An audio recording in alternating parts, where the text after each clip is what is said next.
দফায় দফায় বৈঠকেও মিলছে না সমাধান। কর্মচারীদের কর্মবিরতিতে সারা দেশে ট্রেন চলাচল বন্ধে চরম দুর্ভোগ। বিকল্প ব্যবস্থায়ও বিআরটিসির বাস স্বল্পতার অভিযোগ।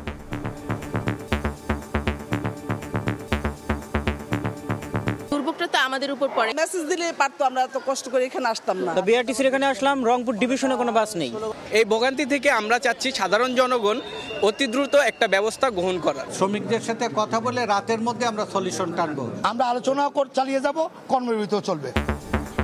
যাত্রীদের জিম্মি না করে কর্মীদের কাজে ফেরার আহ্বান রেল উপদেষ্টার। ওভারটাইমের দাবি মানা হয়েছে। এই মুহূর্তে আর কিছু সম্ভব নয়, জানালেন অর্থ উপদেষ্টা। বহুলাংশে এই দাবিগুলো পূরণ করা হয়ে গেছে। সাফার করতেছে সাধারণ মানুষ। অর্থের সংকুলন তো আমার করতে হবে। মানবিক কারণে বা মানুষের চাকরি বাকরি যে অসুবিধা হয় সেগুলির ব্যাপারে যথাসাধ্য আমরা চেষ্টা করি। দেখছিলেন প্রধান শিরোনাম। সন্ধ্যার সময় সঙ্গে আছি আমি জাফর সাদিক। এবার অন্যান্য শীর্ষ সংবাদ। দলের কেউ আস্থা নষ্ট করলে বিএনপি থেকে বের করে দেওয়ার হুঁশিয়ারি তারেক রহমানের। ক্ষমতায় গেলে হাসিনা বিরোধী সব দলকে নিয়ে ঐক্যের সরকার গঠনের ঘোষণা।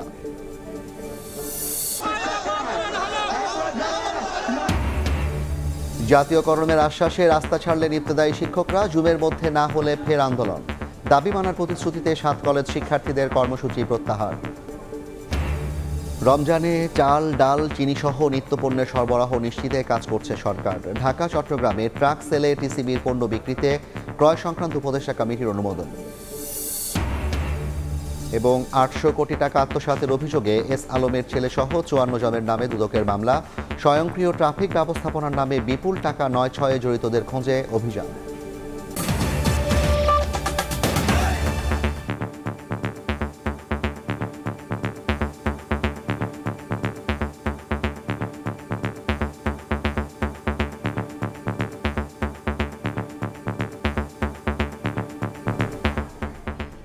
একাধিক বৈঠকের পরও কাটেনি রেলের অচল অবস্থা। কর্মচারীদের কর্মবিরতিতে সারা দেশে এখনও ট্রেন চলাচল বন্ধ থাকায় চরম ভোগান্তিতে পড়েছেন যাত্রীরা। এ অবস্থায় টিকিট ফেরত নেওয়ার ঘোষণা দিয়েছে রেল কর্তৃপক্ষ। অর্থ উপদেষ্টা জানিয়েছেন, যৌক্তিক দাবি মানা হয়েছে। এই মুহূর্তে আর কিছুই সম্ভব নয়।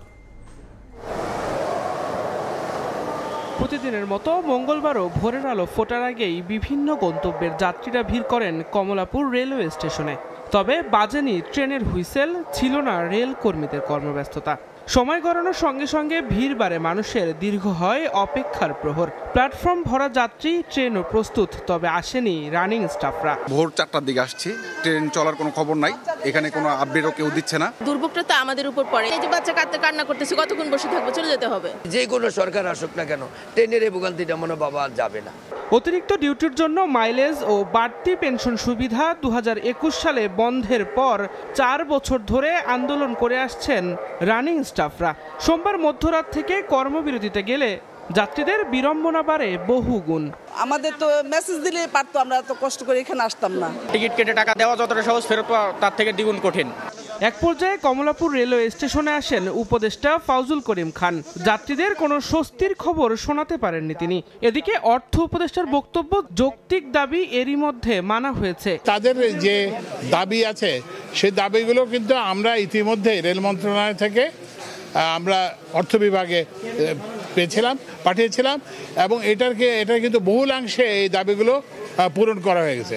এখনও তাদের কিছু দাবি বাকি আছে। দুঃখজনক যে এতগুলো যাত্রীকে জিম্মি করে এই ধরনের একটা কর্মসূচি দেওয়া, এখানে তো সাফার করতেছে সাধারণ মানুষ। বেশ কয়েকদিন আগেই আমাদের তাদের যৌক্তিক সেগুলো আমরা দিয়েছি। এতে তো মোটামুটি আমার মনে হয় একটা যুক্তি ছিল এবং আমরা দিয়েছি সুবিধা।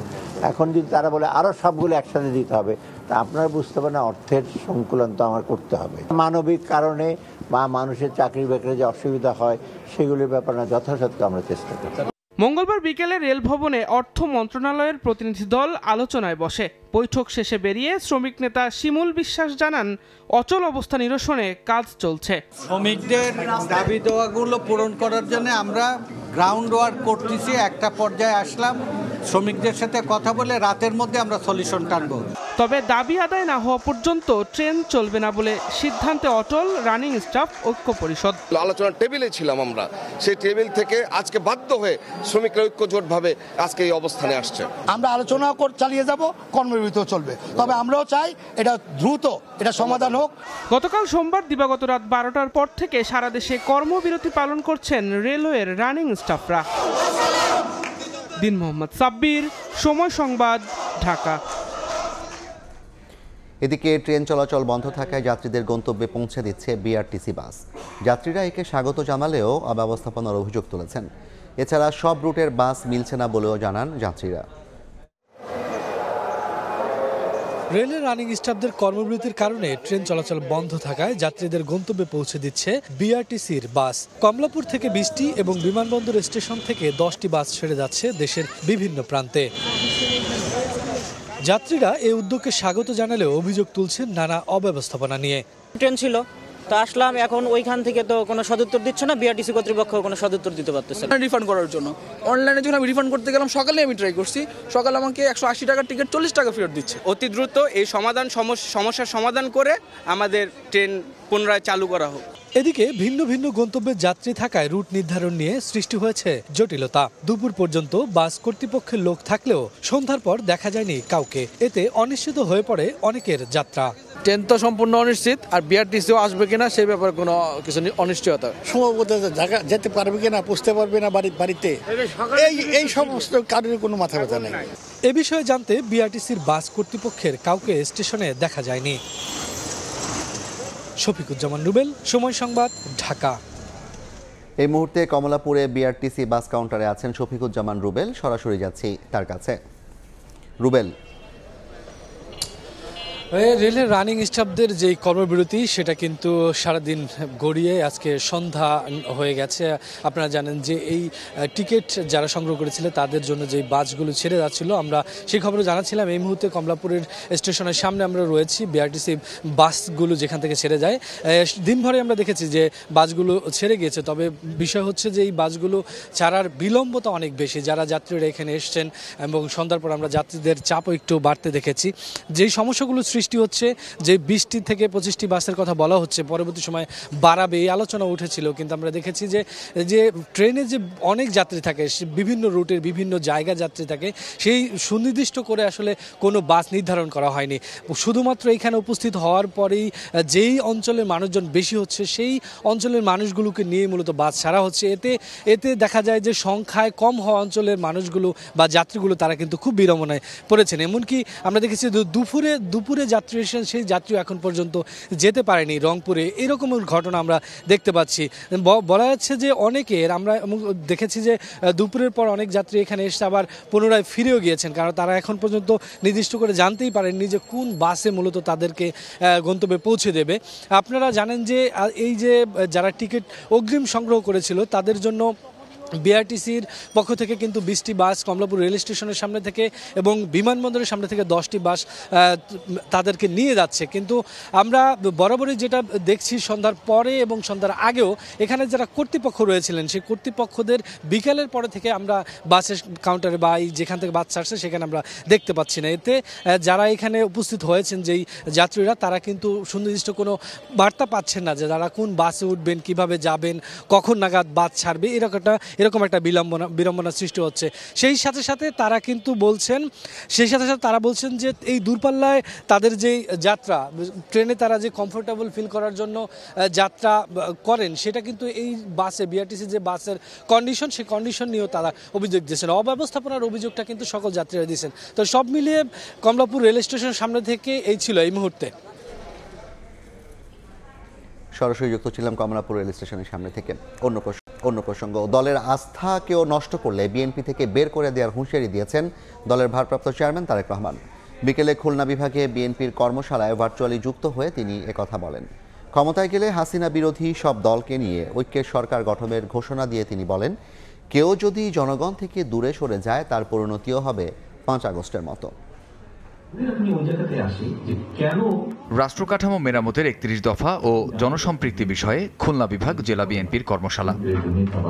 এতে লন্ডন থেকে ভার্চুয়ালি যোগ দেন দলের ভারপ্রাপ্ত চেয়ারম্যান তারেক রহমান। বলেন, সরকার গঠন করতে সক্ষম হলে স্বৈরাচার হাসিনা বিরোধী সব রাজনৈতিক দলকে নিয়ে সরকার পরিচালনা করবে বিএনপি। বিএনপির সম্ভাবনা, বিএনপি নামক যে রাজনৈতিক দলটি, এই দলটির সম্ভাবনা সবচাইতে বেশি সরকার গঠন করেন, এবং সরকার গঠন করলে এরাই মানুষের জন্য এবং দেশের জন্য কিছু করতে পারবে বলে মানুষের সেই আস্থা বা বিশ্বাসটা আছে। মানুষ বিএনপির ওপর আস্থা রাখতে চাইছে উল্লেখ করে তারেক রহমান বলেন, কেউ যদি সেই আস্থা নষ্ট করে তার বিরুদ্ধে কঠোর সিদ্ধান্ত নেওয়া হবে। জেলা নেতৃবৃন্দ আপনাদের সকল উপজেলা বা থানাদেরকে নিয়ে বসবেন, থানা নেতৃবৃন্দ আপনারা আপনাদের ইউনিয়ন বা পৌরসভা এই সকলকে নিয়ে, নেতৃবৃন্দকে নিয়ে বসবেন এবং আপনাদেরকে ছোট ছোট কর্মসূচি গ্রহণ করতে হবে। এখানে কোনো নির্দিষ্ট সময় নেই, আমরা সামনে একটি নির্বাচন আমাদেরকে পার হতে হবে। এই নির্বাচন পর্যন্ত আপনাদেরকে ৩১ দফা কর্মসূচির মানুষের কানে কানে নিয়ে যেতে হবে, ঘরে ঘরে নিয়ে যেতে হবে। একই দিন বিকেলে নয়াপল্টনে দলটির কেন্দ্রীয় কার্যালয়ে বিএনপির প্রাথমিক সদস্য নবায়ন কার্যক্রম উদ্বোধন করেন সিনিয়র যুগ্ম মহাসচিব রুহুল কবির রিজভী। আওয়ামী দোসররা যেন কোনোভাবেই দলের ভেতরে ঢুকতে না পারে সেই বিষয়ে কঠোর নির্দেশনা দেন তিনি। নবায়নের উদ্দেশ্যটাই হচ্ছে যে আমরা শুনতে পাই নানাভাবে নানা দিক থেকে ঢোকার চেষ্টা করছে, মানে আওয়ামী ফ্যাসিবাদের কীট পতঙ্গরা, এই কীট পতঙ্গরা যাতে ঢুকতে না পারে এই ব্যাপারে মানে খুব শক্ত নির্দেশনা আমরা জেলাগুলোকে আমরা দিচ্ছি। দল থেকে বহিষ্কৃতদের নবায়নের আওতায় আনার সুযোগ নেই বলেও জানান বিএনপির এই জ্যেষ্ঠ নেতা। কামরুজ্জামান মামুন, সময় সংবাদ, ঢাকা। আলাদা কাঠামো সহ দাবি পূরণের আশ্বাসে কর্মসূচি প্রত্যাহার করলেন ৭ কলেজ শিক্ষার্থীরা। পুলিশের বিরুদ্ধে হামলার অভিযোগ ৩ দিনের মধ্যে তদন্ত করে ব্যবস্থা নেওয়া হবে বলে জানিয়েছেন স্বরাষ্ট্র উপদেষ্টা। এদিকে আলাদা অনুষ্ঠানে শিক্ষা উপদেষ্টা বলেন, বিশ্ববিদ্যালয়ের মতো একটি নতুন কর্তৃপক্ষের মাধ্যমে ৭ কলেজ পরিচালনার কথা ভাবছে সরকার। শিক্ষার্থীদের দাবি অনুযায়ী সোমবার অধিভুক্ত ৭ কলেজকে ঢাকা বিশ্ববিদ্যালয় থেকে আলাদা করার সিদ্ধান্ত হয়। মঙ্গলবার বিকেলে সচিবালয়ে স্বরাষ্ট্র উপদেষ্টা জাহাঙ্গীর আলম চৌধুরী এবং তথ্য ও সম্প্রচার উপদেষ্টা নাহিদ ইসলামের সঙ্গে বাকি 5টি দাবি নিয়ে শিক্ষার্থী প্রতিনিধিদের বৈঠক অনুষ্ঠিত হয়। বৈঠক শেষে শিক্ষার্থী প্রতিনিধিরা গণমাধ্যমকে জানান, দাবি পূরণে আশ্বাস দেয় কর্মসূচি প্রত্যাহার করেছেন তারা। ঢাকা কলেজ শিক্ষার্থী রাকিবের উপর পুলিশের হামলার বিষয়টি 3 দিনের মধ্যে তদন্ত করে ব্যবস্থা নেওয়া হবে বলেও আশ্বাস দেওয়ার কথা জানান তারা। ৭ কলেজ সংশ্লিষ্ট কোনো কমিটির সাথে প্রফেসর মামুন স্যার আর কোনোভাবে কানেক্টেড থাকবে না। শিক্ষার্থীদের উপরে নিউ মার্কেট থানা পুলিশের যে আক্রমণ, তদন্ত করার জন্য 3 দিন সময় নেওয়া হয়েছে। অধিভুক্ত যে বাতিল হয়েছে সেই বিষয়ে কোনো সেশন জট যাতে না পড়ে, আশ্বস্ত না হওয়ার কোনো কারণই নেই, যেহেতু রাষ্ট্রের সর্বোচ্চ পজিশনের ব্যক্তিবর্গ আসলে আমাদের আশ্বাস দিয়েছেন। স্বরাষ্ট্র উপদেষ্টা জানান, ৭ কলেজের শিক্ষার্থীদের দাবি পূরণে যথাযথ ব্যবস্থা নেওয়া হচ্ছে। কতগুলি দাবি ছিল এবং সমস্যা ছিল, এগুলি নিয়ে আমাদের পুঙ্খানুপুঙ্খানু আলাপ হয়েছে এবং আমার ছোট ভাই যেটা বললেন এগুলি উনি যেটা বলছে এটা সবই ঠিক এবং এইভাবে আমরা এগুলির ব্যবস্থা নিব।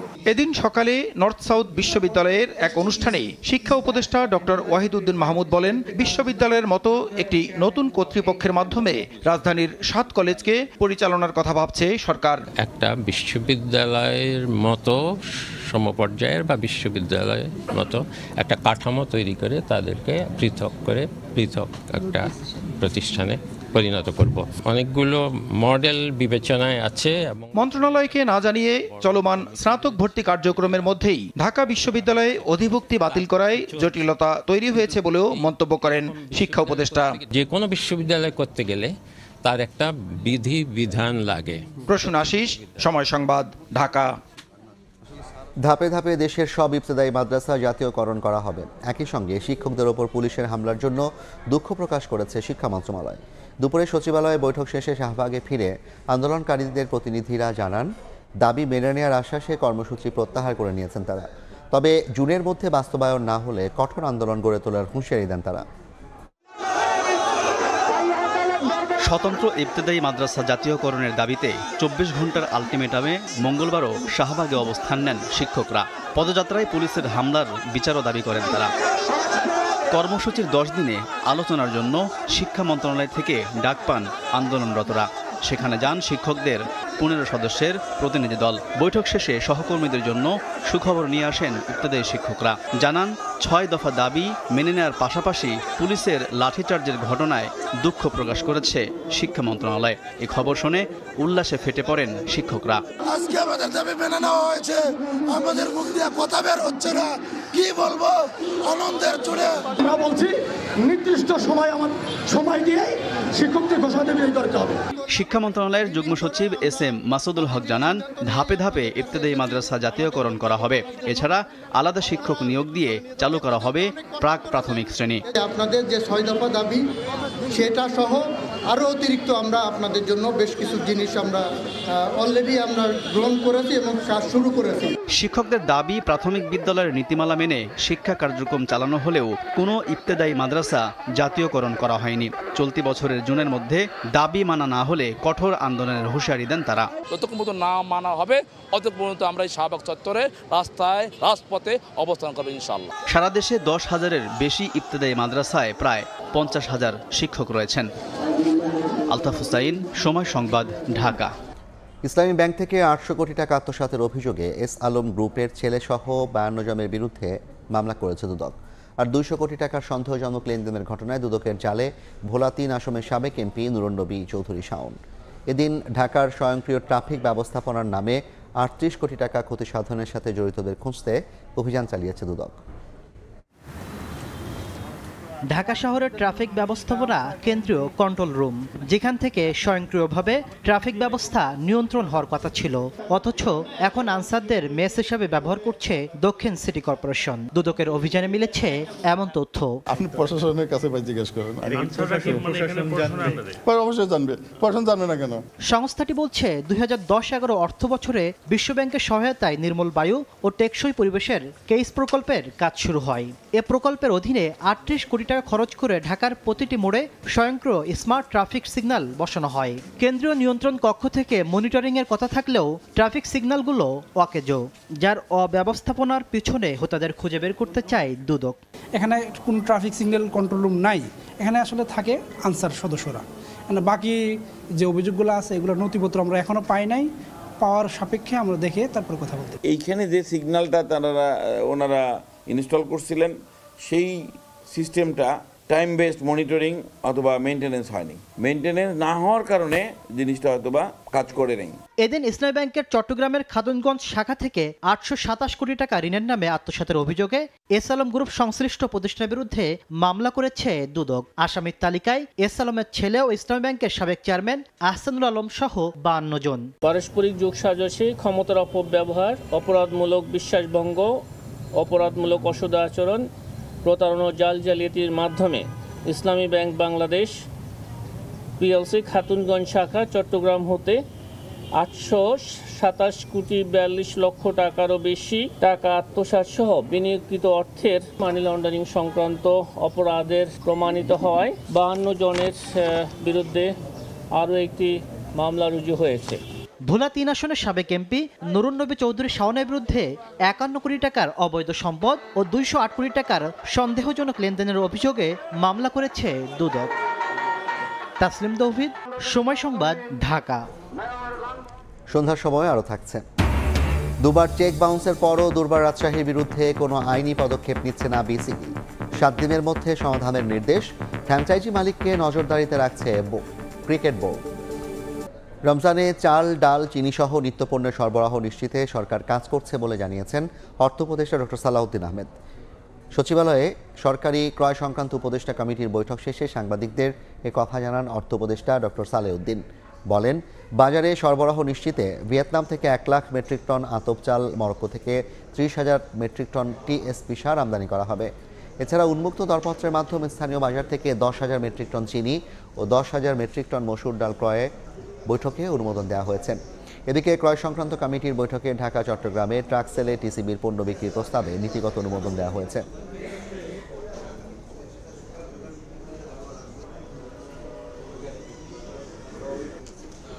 দুইবার চেক বাউন্সের পরও দুর্বার রাজশাহীর বিরুদ্ধে এখনই কোনো আইনি পদক্ষেপ নিচ্ছে না বিসিবি। নিজেদের ব্যর্থতা স্বীকার করে আপাতত ফ্র্যাঞ্চাইজি মালিককে নজরদারিতেই সীমাবদ্ধ রাখছে ক্রিকেট বোর্ড। সামনের মৌসুম থেকে সবকিছু ঠিক করার প্রতিশ্রুতি দিয়েছেন নাজমুল আবেদিন ফাহিম। হয়তো আমরা কিছুটা ভিন্নভাবে জিনিসগুলো দেখতে পারতাম, বাট যে ঘটনাগুলো ঘটেছে তার কিছু কিছু কিন্তু একেবারেই আনএক্সপেক্টেড ছিল, এটা আমরা মোটেই আশা করিনি। কিন্তু বাট এটা having said that, but that আমাদের নিতেই হবে। আশা করবো যে সে একটা পথ খুঁজে বের করবে কিভাবে সে এই পেমেন্টগুলো করবে। সে আমাদের একটা ছবি দিয়েছে যে কিভাবে সে সেটা করতে চায়। আমরা দেখতে চাই যে সেভাবে সে করতে পারছে কিনা। যদি কমিটমেন্ট মোটামুটি তারা রাখতেন তাহলে হয়তো আমাদের এতটা বেশি উদ্বিগ্ন হতো না। বাট এখন আমরা অন রেগুলার বেসিস তাদেরকে নজরে রাখবো এবং তারা তাদের কমিটমেন্ট পূরণ করছে কিনা সেটা আমরা দেখতে থাকবো। এ পর্যায়ে শীর্ষ সংবাদ জানিয়ে দিচ্ছি আরেকবার। দফায় দফায় বৈঠকও মিলছে না সমাধান। কর্মচারীদের কর্মবিরতিতে সারা দেশে ট্রেন চলাচল বন্ধে চরম দুর্ভোগ। বিকল্প ব্যবস্থায়ও বিআরটিসির বাস স্বল্পতার অভিযোগ।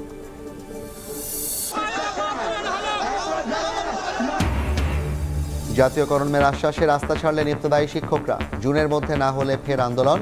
দাবি মানার প্রতিশ্রুতিতে 7 কলেজ শিক্ষার্থীদের কর্মসূচি প্রত্যাহার। এবং দলের কেউ আস্থা নষ্ট করলে বিএনপি থেকে বের করে দেওয়ার হুঁশিয়ারি তারেক রহমানের। ক্ষমতায় গেলে হাসিনা বিরোধী সব দলকে নিয়ে ঐক্যের সরকার গঠনের ঘোষণা।